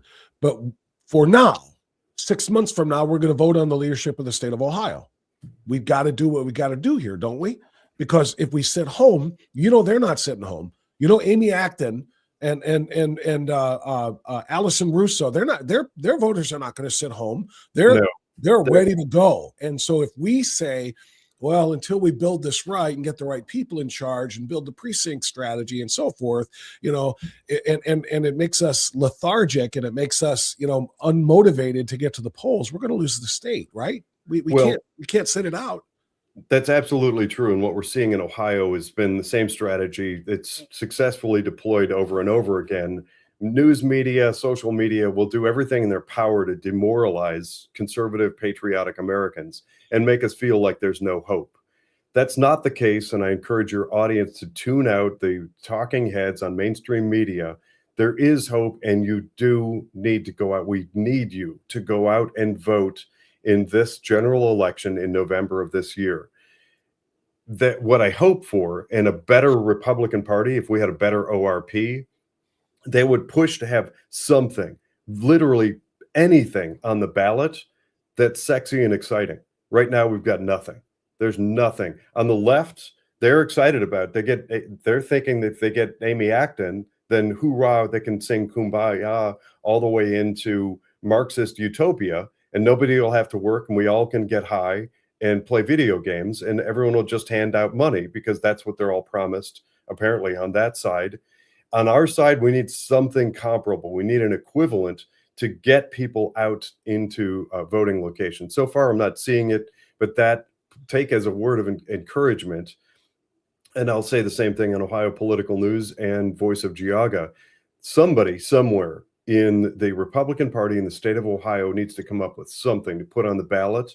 And maybe Brian Massey pulls through and it ends up being the property tax repeal. And if we can abolish property taxes, well, actually, that has appeal on both sides. So I think Democrats will show up for that also.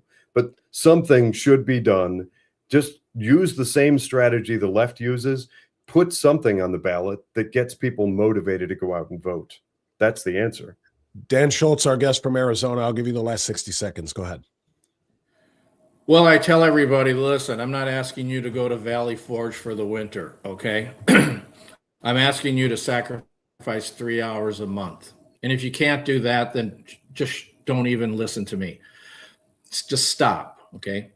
But if you think you might be interested, then go to my website and read everything on the main page and click on all the buttons and look around and see how and look at the step-by-step directions I give. You're not going to get that at GOP.com, the RNC's website. There's nothing at the GOP.com website that says, here's how to become a precinct committeeman. Here's how to find your local committee. And oh, by the way, if you become one, there's a communications and collaboration platform that you can use, because they don't have one, but the Democrats do. Then what you've got to do is go to your first meeting and, like I said, observe. And then if you got any questions, contact me, Dan@precinctstrategy.com. Dan@precinctstrategy.com. You don't have to memorize that. The only thing you have to memorize is precinctstrategy.com, because my email is at precinctstrategy.com. Watch some of my podcasts. That's the third button at my website. Go back and watch a few of them. And if the ding, ding, ding doesn't go off in your brain, it ain't ever going to go off. I need real Americans. I don't need summer soldiers and sunshine patriots. I need people who are willing to sacrifice a whopping 3 hours a month. Thanks. Dan, I appreciate that very much, and it's a very well received message. Dan Schultz, Arizona, and maybe the founder, if you will, of Precinct Strategy, and Jonathan Broadbent, who's implementing it here in the state of Ohio. It's what it takes. It all starts local, 1,000% it does. Thank you both very much for the time today. Keep fighting the good fight. Jonathan, Dan, thank your daughter for getting you back on the horse and getting you back into the podcast. Because I will. We need to learn this stuff. And I'm going to tell people about Eagle Forum too. I'll put it in my newsletter and tell people about eagleforum.com to print that trifold so they can learn about it as well. Jonathan, keep up the great work. I look forward to seeing you on Voice of Geauga and on Ohio Political News as well. Thank you both very much. Perfect. Thanks for having us. All right, you got it. There you go. That's Dan Schultz, Arizona, and one of the founders, as you just heard, of the Precinct Strategy and the Precinct Committeeman Strategy. So those are a couple of very, very good people to have on our side. All right, I've got another guest waiting in the proverbial green room, if you will, but I want to tell you about another friend of mine first. And I want to say that portions of today's show are brought to you by Mark King and the good people at Keeping Medicare Simple, online at keepingmedicaresimple.com. Seniors, if you're already on Medicare, chances are you have heard from one company and you've signed on with one company because they told you this is what you can get and this is what it will cost. If you have not talked to an independent agent like Mark King, who has been doing this in Northeast Ohio for nearly 4 decades, nearly 40 years, then you don't know what is available. And that's what Mark is going to do. If you're already on Medicare, make a phone call. Mark will charge you exactly 0.00 to consult with you and find out what your needs are for your health care and what is available to you. And if you can get out of the plan that you're in and into a better one, either in between enrollment periods or at the next enrollment period, Mark will give you that best advice. He is not going to steer you to one company over another. He doesn't care which one you choose. It's got to be the right one for you. That's what independence gives you. All right. So if you are not yet of Medicare age, you're a senior, but you're not at 65 yet. If you're turning 65 anytime soon, make that call in advance. Say, hey, Mark, I don't understand Medicare. It's complex. How do I navigate it? Mark will do what the company name says. He'll keep it simple. He'll take the complex and make it simple for you. Part A, Part B, Part D, prescription drug coverage. What availability is there for all services? And what are the best premiums? Mark is going to hook you up and take great care of you. And again, he doesn't charge you a nickel. 440-832-8936. Once again, 440-832-8936. Mark King and Keeping Medicare Simple are foundational partners of Strictly Speaking Unfiltered. We are proud to be partnering with them. And thank you to Mark King. Call Mark and you will find out why I trust him for Medicare, and you will too. All right. So a lot of stuff today, obviously, and yesterday there was a press conference that was held by the man that most of us want to see as the next governor of the great state of Ohio. Dylan, if you can, please bring up cut number 3, please. And I want to use this to introduce our next guest. Go ahead and give us Vivek Ramaswamy. And you can do this on cut number 3 or number 4, because I think we have 2 different versions of Vivek and his speech. All right, Dylan is trying to get that one ready for us, and maybe or maybe not. Tell you what, maybe we can come back to it. But basically, Vivek Ramaswamy held a press conference yesterday in which he talked about how he intends, as governor, if he is successful, to deal with the rampant fraud in the state of Ohio. And it is exactly that. It is far worse than any of us ever thought.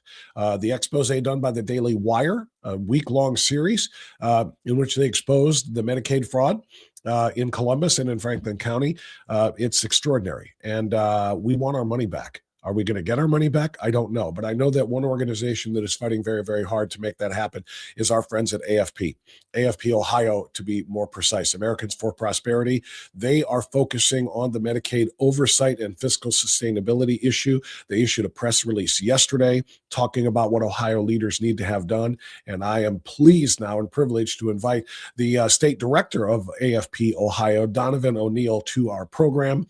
AFP-Ohio was our first foundational partner, by the way, of this podcast and of this live stream. So we're very proud to be working with them. And this is going to be the first of a weekly segment we do with Donovan to talk about the agenda here in the state of Ohio to make the Buckeye State the best state that it can be. So let's welcome our friend Donovan O'Neill. Hey, Donovan, there he is. How are you, sir? Bob, good to see you. Good to see you too. So I was trying to play a little clip of Vivek there. I guess we don't have it queued. Do you have it queued up now? It looks like you do, Dylan. Go ahead and play this clip of Vivek, and then I'll let Donovan react to that and talk about fraud in the state of Ohio and what AFP is doing to help alleviate that. Go ahead.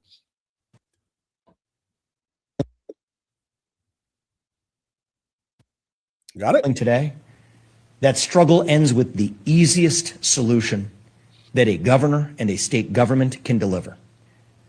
Prosecute the fraud committed by criminals, take that money and put it in the pockets of law-abiding Ohioans. It's not complicated. Crush fraud, bring down costs. That isn't controversial.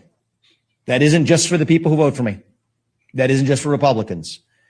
It's for anybody who is a law-abiding citizen of this state, whether you vote for me or not.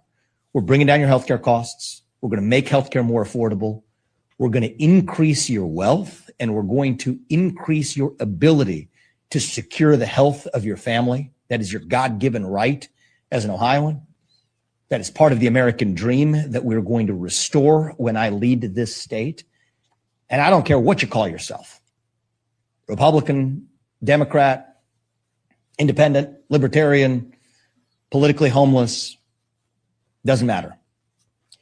If you care about restoring the American dream, if you care about making healthcare more affordable in this state, if you're with me and you agree with me on crushing fraud and putting that money back in the pockets of law-abiding, hardworking Ohioans and their families, then honest to God, including to our Democrat colleagues in the legislature, we will work with you to lower costs, to deliver bigger paychecks, to deliver better schools, to administer a Medicaid program that actually works for the people for whom it was intended, rather than the fraudsters who are bilking the system today. All right, there you go. So that's a little bit from the governor in waiting. At least that's what we hope he is. Donovan, you watched that press conference, obviously, and you at AFP and the folks at AFP-Ohio, our partners, are speaking out on this as well and demanding oversight. Give me a reaction to what you heard from the gubernatorial candidate or nominee, Vivek Ramaswamy.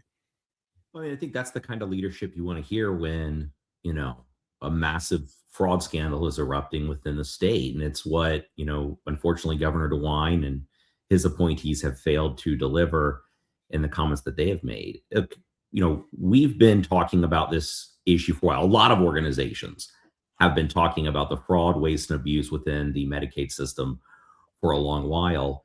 And, you know, kudos to Luke and the Daily Wire, and they're reporting their right to get that information out to help, you know, sort of ignite a spark here across the state. As a grassroots organization, we've got, you know, this is something that has dominated the conversations in our county chapter meetings across the state where our grassroots activists and staff get together to work on, dialing on what they need to get done. And, it's refreshing to have somebody like Vivek shine such a bright spotlight on this issue, and not only shine a bright spotlight, but also deliver some solutions to the problem.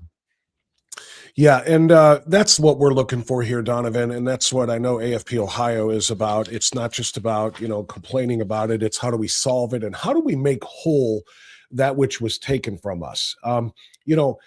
I've watched very carefully, a lot of the coverage of the fraud in Columbus, the ties to the fraud in Minnesota, the mountains of money being moved from Ohio to Minnesota and then on to Mogadishu and potentially into the hands of terror groups like Boko Haram. This is what we're dealing with when it comes to the Somali portion of this fraud. And maybe because that has happened, that money is unrecoverable. But I think two things have to happen here. Oversight to make sure no more money is stolen from us by way of Medicaid fraud or any other fraud in the state. I just had Senator Husted on yesterday talking about a new bill he's proposing to stop student aid fraud, where there's, there's fake leering centers, and there's also fake people, bots that are getting student aid, sent to accounts for them to be able to go to college. These people don't even exist. So there's so much fraud. So we need the oversight to stop it. But then the second part is, can we claw any of that money back, if you will, and give it back to the taxpayers? Well, I mean, hard to say there, right? When you see that money go out with fraud, waste, and abuse, leave those comments to folks in the Attorney General's office, and maybe there's something the legislature can do there. I think, where we need to remain focused is on the reform proposals that would get to the heart of this, right? There was an effort to do a performance audit of the Department of Medicaid. Was it back in 2019, right? That was vetoed by the DeWine administration.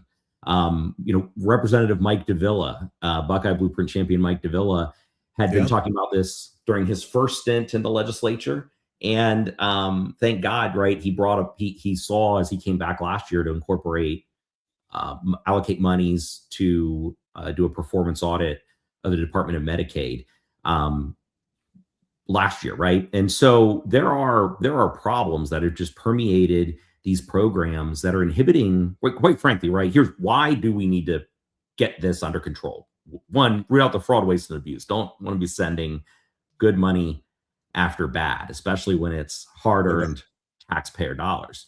Amen. But Medicaid is the single largest line item in our state budget, $40 billion over the biennium. We spend twice as much money on Medicaid as we do K through 12 education here in the state.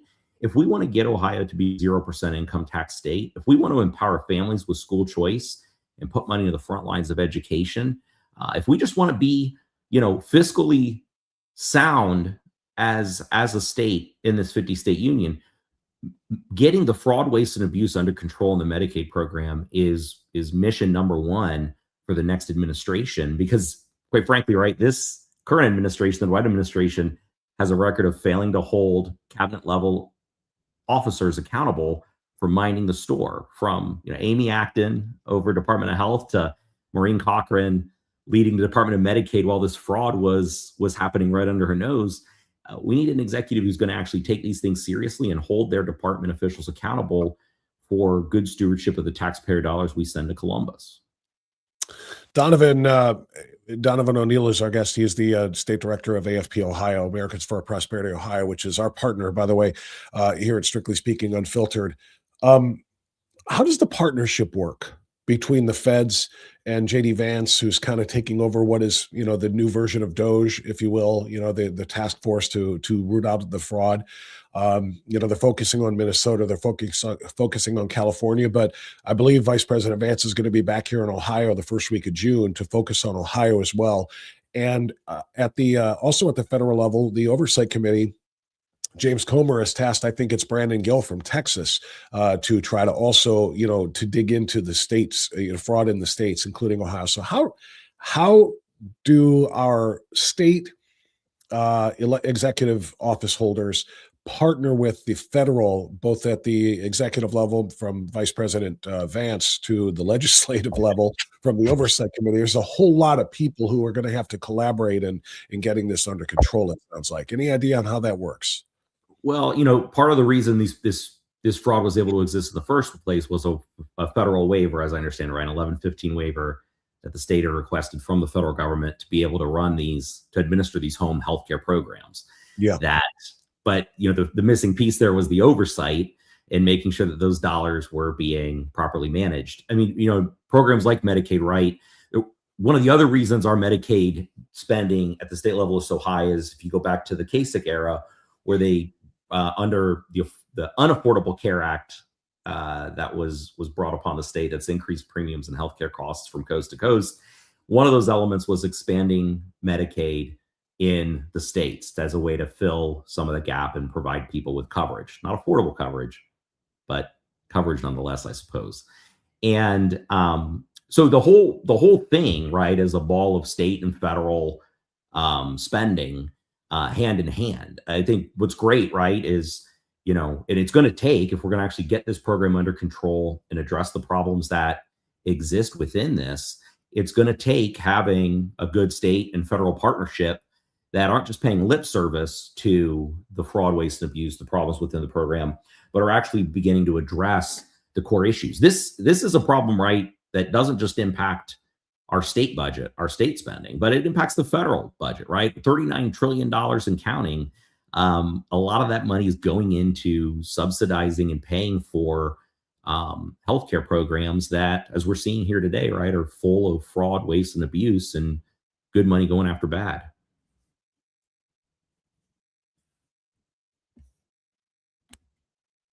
I think I lost you there, Bob.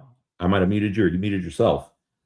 Yeah, I did. I muted myself in order to cough, so apologies. So, Donovan, everything you just said is correct about the partnership and the federal tax dollars being implemented, $39 trillion debt and so forth and counting because of a lot of this. But when people try to come after it, the way Governor Hopeful Ramaswamy did yesterday, and what AFP and what I say and others are saying, we're accused by people like Amy Acton of trying to attack Medicaid. Her response to Vivek Ramaswamy's remarks yesterday at that press conference were to say that he and we are trying to stop Medicaid and therefore trying to harm people. How do you respond to people like that? Well, I think it demonstrates poor leadership potential, right? What you want to see when there is very clear fraud, waste, and abuse occurring within a government program, you want to see an executive who's going to step up and address that from day one. No mincing of words, right? And that's what we see in a Governor Ramaswamy and the leadership that he brought together yesterday. And that's quite frankly what the Ohio taxpayer, the Ohio citizen deserves, Bob. Yeah, we do 100%. And you know what the left is going to do. What happened to Donovan? I'm still here. Sorry, I need to address something on my end, but go ahead, Bob. I'll go with you. No problem. So the part that I want to follow up on though is when you think about what Governor Hopeful Ramaswamy said yesterday and what the Democrats responded, they seem to believe that if we root out waste, fraud, and abuse, it's going to rob people of Medicaid. Haven't people like Mike Davila, you mentioned Representative Mike Davila, haven't they pointed out how much stronger, so has Vice President Vance, how much stronger the programs will be if we root out the waste, fraud, and abuse? There will be more money available to actual eligible qualified recipients of Medicaid, whatever services that are needed, whether they be transport services, hospice services, whatever the needs are. If money is clawed back, or if stopped, as you said, throwing good money after bad, it actually strengthens the program. It doesn't weaken the Medicaid program the way they're trying to tell the American voter or the Ohio voters. Oh, absolutely, right. And nobody here is saying we need to end the Medicaid program. What we need to do is strengthen it for the future, right? We always call these safety net programs. Well, you can imagine, right? This net has been spread and spread and spread to the point where it's not actually catching and helping the people that it was designed to serve. It's being used by fraudsters and others to fleece the taxpayer and take advantage of a broken system. And it's what happens, right? It's what happens when government gets too big, when it gets too unwieldy, when we can't actually, when folks who are in the positions and responsible for minding the store can't do that. This is what happens. And cracking down on fraud, waste, and abuse, refocusing the program from, as Vivek pointed out, 10 agencies, bringing that into a more manageable handful of agencies, maybe even just one if that's possible, right? Gives you the ability to make sure that every dollar that's being spent is being spent appropriately and that it's going to the people that it's designed to serve. $40 billion and counting, Bob. I can't stress that number enough. We spend a lot of money and not all of those dollars go to the right people. We could serve a lot more people and get a lot more done if we just have good leadership that provides good oversight for these programs. Yeah, that dollar figure is insane when you think about it, Donovan. And the idea that it hasn't been watched more closely and carefully and have oversight hasn't been provided is inexcusable. You guys, you testified in February of last year, right? Talking about AFP. For a lot of people, they're really just hearing about the depth of the fraud in the state of Ohio now for the first time. We did know a little bit more in February of last year, because that was when DOJ kind of first came out and was really combing through everything to find the waste, fraud, and abuse in the federal government as well. You guys were on top of this in February of 25, and you testified before or alongside rather the Paragon Institute. Tell us about that, please. Yeah, well, actually, kudos to Medicaid Chair Jennifer Gross. She brought us forward to, she had asked for some specific testimony from some organizations. Us among them, we're honored to do that. My colleague, Sophia Hamilton, who actually travels the country as a policy analyst for AFP nationally, talking about Medicaid programs and where reform opportunities are needed. One of the things she explicitly outlined in the testimony that she delivered in February, right, was the fraud, waste, and abuse within these programs and the need for more oversight in these programs. Our colleagues at Paragon Institute, which if you, your listeners, viewers aren't familiar with them, Brian Blaze and the Paragon Health Institute have been doing some phenomenal work driving towards healthcare solutions that empower patients, not insurance companies, but also get to the root of some of these entitlement programs like Medicaid, Medicare, to make sure they are fiscally sustainable into the future, right? As long as we're going to have them, let's make sure that they're being properly managed. They joined us in that as well, echoing that need. I think from that, an element that came out of that, right, was, again, Representative Mike Davila, including in the state budget, a performance audit. And that didn't, he didn't introduce that without taking some stones and arrows from Democrats and even some Republican colleagues who said, no, we don't, no need to take a peek under the hood here. Why are you trying to erode Medicaid, Mike? The reality is Representative Mike Davila knows there are problems in that space, wants to see those problems addressed, and is driving towards them, just like organizations like Paragon and our grassroots supporters are advocating for here as well. Why do you think Mike DeWine was so opposed to getting to the bottom of this? And I don't want to play partisan politics here. I don't like condemning and criticizing Republicans, but Mike DeWine has been anything but a Republican, if I'm being honest, and I think most people would agree with that. But this is specific. He vetoed GPS verification to make sure that people are, the transporters and so forth are going where they're supposed to go, whether they're moving patients or they're just going from one location to another to serve the people who are supposedly getting these services. He vetoed verification and data analytics on this in 2021. I didn't know about that, and then the Daily Wire story broke, and suddenly he's Mr. Oh, we've got to get on top of this. Give me your thoughts on why the governor has not acted on this. Well, I don't even want to begin to try to get into the mind of Governor Mike DeWine, Bob. That'd be a scary place to be. But you go back to his first budget. Some of the first budgets he signed were full of vetoes on legislative desires to provide more oversight and control of these Medicaid programs. Every budget, he has vetoed more and more and more. So there's an element one that I think the executive knows more than the legislative branch, which is just flat out wrong. Two, I think you look at his track record, this administration's track record with the people that they've appointed to lead agencies, from Amy Acton and her, broad overinterpretation of the executive authorities that she is empowered with, that shut down businesses, closed schools, and put families, into turmoil. To, Maureen Cochran and the Ohio Department of Medicaid, their work, their failure to do their work and provide oversight of the program. And then I think what you take it to now is, right, no politician wants to admit that they're wrong. But what we need, what I think voters reward and the people respect, is when there is a problem, executive admits fault and goes about very quickly addressing the issues. Too little, too late is an understatement here, though, for the administration when it comes to the Medicaid fraud, waste, and abuse that's been uncovered. Totally agree, Donovan. Donovan O'Neill is the state director of AFP-Ohio, Americans for Prosperity, Ohio. Donovan, on a regular basis, I'm telling people about this. Let me throw the graphic up here, of course, and that is the core mission right now for AFP-Ohio, and that is the Buckeye Blueprint.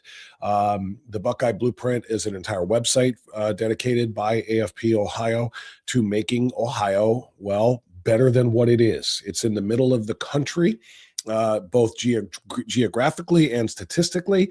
It can be and should be at the top of the country. Tell us a little bit more in your words. I tell people every day about the Buckeye Blueprint, but tell us more about this mission. Well, the Buckeye Blueprint is our vision for a bolder, better Buckeye state. We've actually started this about 4 years ago, this campaign. And, we looked at the state of Ohio. This is very much on topic with the Medicaid issues we're dealing with here today. Yeah. Right now. But we, as conservatives, we looked at our state of Ohio and we said, look, we're coming out of these terrible COVID years. We look at states like Texas, Tennessee, and Florida, who all have 0% income tax states. We look at states like West Virginia to our south and Indiana to our west that had at that time passed school choice options to empower families with education choices, not teachers unions and bureaucrats. And we said, why haven't we done these big, bold things here in Ohio? We've got, so-called Republican conservative leadership in Columbus, but, we're not doing those big, bold things that, limited government so-called conservatives should be doing. And we said, well, who's going to do it? Well, us. We've got a grassroots army across the state. We've got a voice, and we're blessed with the resources to get out there and get it done. And so the Buckeye, launching this Buckeye Blueprint and the issues within there, it's how we believe we can move Ohio from middle in the Midwest to #1 in the nation. And we're proud to say we've accomplished a lot of what we sought out to do. But as you know, freedom, you got to remain ever vigilant in the pursuit of freedom, Bob. And that's what we're going to continue to do. And we've got some big plans over the next 5 years to complement the work we've already done. So you mentioned the grassroots army. How can people who are watching right now say, yeah, I want to be a part of that army? What do they do? Go to buckeyeblueprint.com. We have a whole calendar out there of local chapter meetings that we're holding. These are gatherings of folks that meet every other week. You don't have to go every other week, although we're happy to have you every other week. Get together to not just talk about the issues and challenges that our state and country are facing, but we actually put people to action. In fact, one of the things we're going to have at chapter meetings starting today across the state are Liberty lines. It's a phone, looks like an old phone in a briefcase, Bob. I don't know if you've seen this thing. It's quite novel, but we're going to give people the ability to call their state representative and ask them to hold the DeWine administration accountable on Medicaid. And so we don't just talk about it, we get about it through the grassroots work that we do. As you can see on the screen there, there's some of the chapters we've got launched and some of the chapters we are in the process of launching. It takes people, though, Bob, getting involved, getting into the process to make difference, to make the change happen. And we're happy to provide a megaphone to the voices of Ohioans who want to. Well, you know what? I love that. And I love to be able to bring you and AFP-Ohio to my audience, because my audience is active. They are very much activists. They like to take part in things that are meaningful.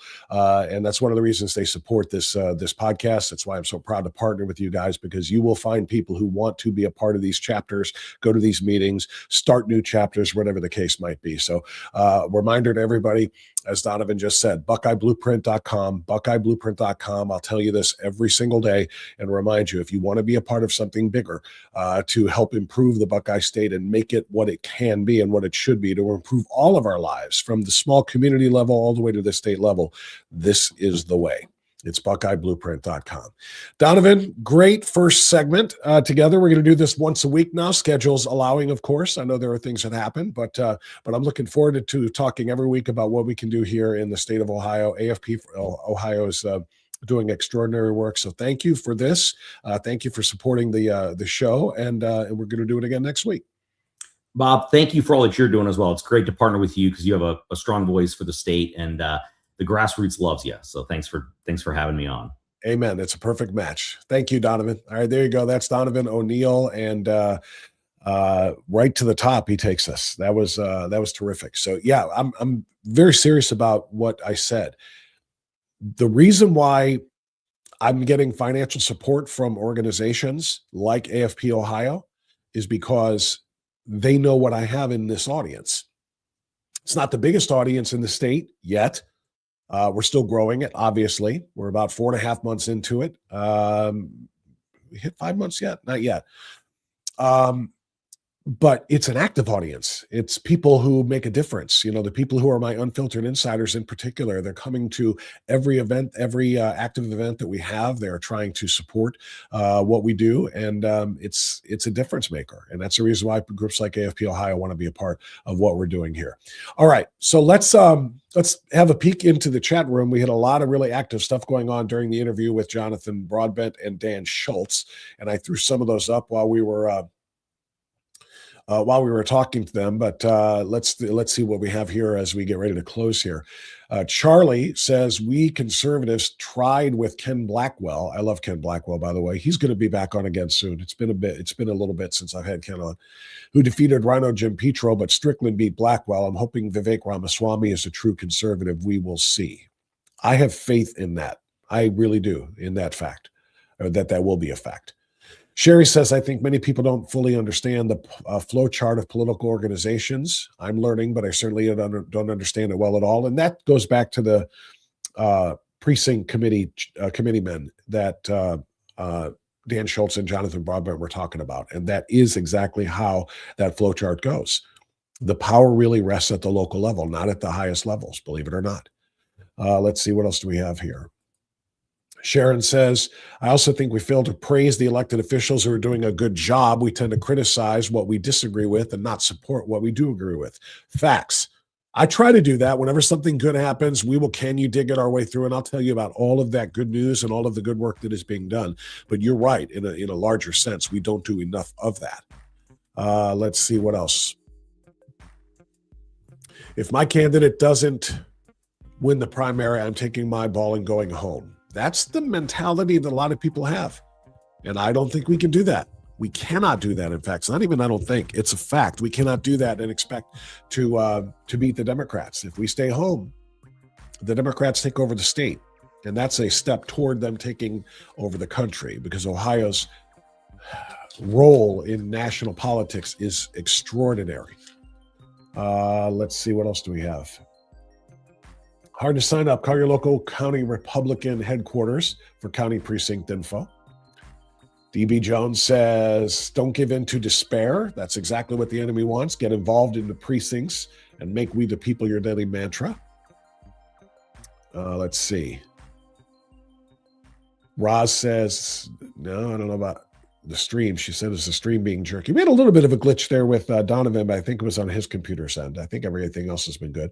In Cuyahoga County, the Ripon Club held the power since the 1930s. Nowadays, the Tea Parties do. I Am Roz wants to know who has monthly meetings.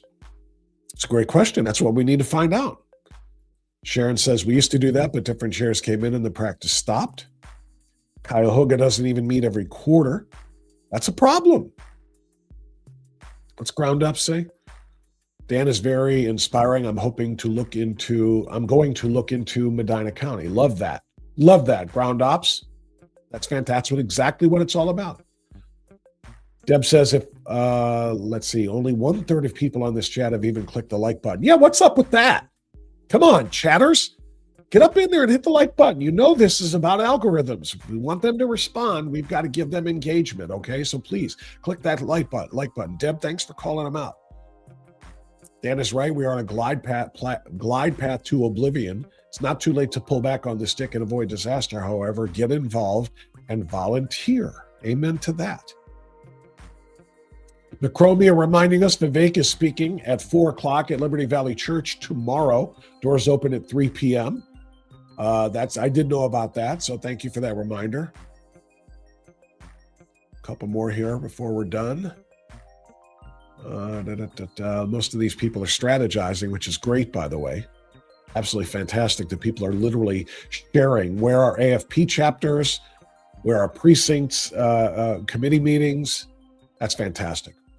Good stuff, everybody. That's going to be it for us, though. Thank you so much for watching/listening. If you're watching it on replay and not live, please get in the comments and let us know what you think about all of these things that we discussed today. Because, again, engagement helps us grow. And most importantly, you help us grow. Don't forget to share this channel with every conservative you have in your email list and in your contact list on your phone. Send people the Strictly Speaking Unfiltered Rumble channel and let them know that we're here and tell them to tune in. Even if they can't watch it for 2 hours, just press play and walk away. Just let the algorithm grow our show for us. All right, everybody? Seriously, thank you for your engagement. That's it. Thank you to Jonathan. Thank you to Dan Schultz. And thank you, obviously, to our friend Donovan O'Neill from AFP-Ohio. And thanks to you, most importantly, for listening. Be well, be safe, stay free. We'll see you tomorrow on the next Strictly Speaking Unfiltered. Bye, everybody.